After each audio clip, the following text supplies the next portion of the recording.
John wakes up from sleep in the morning and he starts his day like before. Feeling exactly the same way, no pain, no warning sign, nothing feels wrong. Then he went for a routine checkup and a simple blood test changed everything. His doctor looked at the report and said, "You don't have diabetes, but you are not normal either." John's been in this silent gray zone between normal blood sugar and diabetes, which is called prediabetes. But John is not alone. Nearly 40% of all adults already living in this gray zone, and many of them are unaware of it. Prediabetes is more prevalent than you think, and in this video we will dive deeper into prediabetes, a condition all people should be aware of. Many people think diabetes is easy to spot. Constant thirst, non-stop hunger, frequent trip to the bathroom, and deep fatigue. All of these symptoms are real and important. But prediabetes don't behave like that. It doesn't announce itself or make you feel sick. Instead, it stays quiet and almost invisible for a long time, slowly progressing in the background until one day it becomes diabetes. And that silent progression is what makes prediabetes truly dangerous. And all of this comes down to the blood sugar level. In people without diabetes, fasting blood sugar usually stays between 70 and 100 mg per deciliter. And it naturally rises and falls throughout the day. For example, eating a meal makes it go up, fasting makes it come down. But it always stays within the safe range. For people with prediabetes, fasting blood sugar behave a little differently. Even after 12 hours without food, it can remain elevated between 100 and 125 mg per deciliter. That's not high enough to be called diabetes yet, but it's high enough to start causing the same damage to your body as diabetes. Because prediabetes doesn't cross the official diabetes threshold, which is a fasting blood sugar of 126 or higher after 12 hours of fasting, it's not considered diabetes. And most people with prediabetes have no symptom at all. They feel fine, live normally, but meanwhile the problem silently grows in the background. This is why prediabetes is more than just almost diabetes. Even at this stage, it increases your risk of serious health issues, including heart disease, type 2 diabetes, and stroke.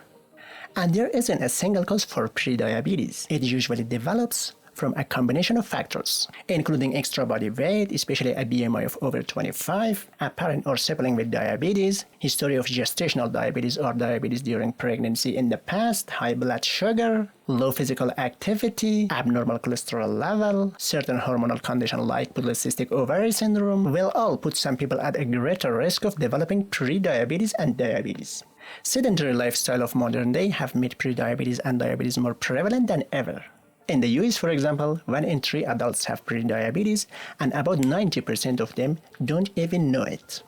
Many of them progress to diabetes each year, and the diabetic prevalence becomes higher and higher. Normally, when you eat something, your blood sugar rises. And a small gland called the pancreas sends this rise in the blood sugar and releases insulin. Insulin takes the sugar from the bloodstream and stores it in the liver, muscle, and fat cells. This rise and fall and the blood sugar spike after a meal is normal in healthy non-diabetic individuals. But if this spike becomes bigger and more frequent, the pancreas has to release more and more insulin to keep things under control. And over time, the cells in your liver, muscles, and fat stop responding properly to the insulin. Or in other words, your insulin receptors become resistant. And several factors contribute to insulin resistance, including obesity, physical inactivity, high blood sugar, PCOS, eating junk food, consuming excessive amount of sugar, and the list is long. When insulin receptors become resistant, the pancreas has to work even harder, pumping out more and more insulin to lower blood sugar. Eventually, the pancreas gets exhausted and can't keep blood sugar in the normal range anymore. And this condition is called prediabetes if the elevation of blood sugar do not meet the official threshold for diabetes. And most people with prediabetes feel absolutely nothing. But some may notice subtle signs, like constant fatigue, increased appetite, unexpected weight change, which can be weight loss or weight gain, blurred vision, slow healing cuts, or recurring skin and gum infections. But none of these symptoms are specific to prediabetes. The only way to truly know prediabetes is a blood test. Doctors have several ways to catch prediabetes early. Sometimes a random blood sugar can give a clue, but it usually needs confirmation with more standard tests. And prediabetes is confirmed if blood sugar after 12 hours of fasting is between 100 and 125 mg per deciliter. Or if 2 hours after a 75 grams glucose drink, blood sugar remains between 140 and 199 mg per deciliter.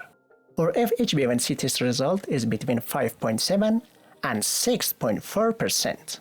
And most people find out through screening tests that they are pre-diabetic. The screening usually starts between the age of 30 and 45 and sometimes even earlier for those who are at higher risk.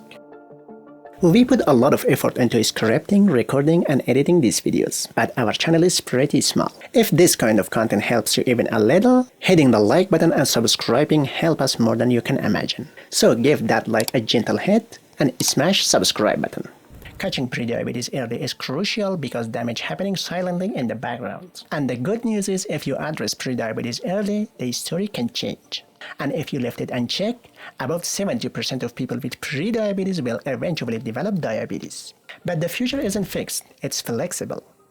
With the right action, prediabetes can be stopped or even reversed. And the most powerful treatment isn't pill, it's lifestyle changes. Losing around 40% of your body weight, eating healthier lower-fat diet, moving your body for at least 30 minutes a day, are to-do list for pre-diabetic population. And these simple steps alone can prevent diabetes and reducing risk of heart disease and many other bad things. And their effectiveness has been proven through many studies, including the Diabetes Prevention Program. But sometimes lifestyle modifications aren't enough for high-risk individuals. On those cases, medication like metformin and acarbose can help to slow or prevent progression. They are effective, well-tolerated, inexpensive, and commonly used. But they are only a support, not the foundation. A diet rich in fiber, regular exercise, controlling weight, stopping smoking, limiting alcohol, reducing salt, cutting added sugar and unhealthy fats are the main things. Many studies show that even small change done constantly can shift the entire outcome. And today, the most effective care doesn't come from one doctor alone. It comes from a team of healthcare professionals, like dietitian, pharmacist, physical therapist, and weight loss specialists, all of them working together toward one goal, stopping the disease before it becomes permanent or sometimes even reversing it. Because prediabetes is a warning sign, a quiet moment when your body and your blood sugar tests say, you still have time. Take action. If you take the right action, you will be good. If not, prediabetes turns into diabetes and the condition gets much more complicated. But even diabetes is not the end of the world. With proper action, type 2 diabetes itself can be reversed.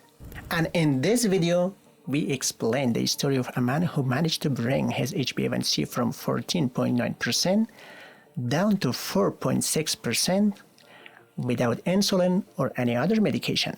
If you have free time, check this video out. His story is absolutely unbelievable and amazing.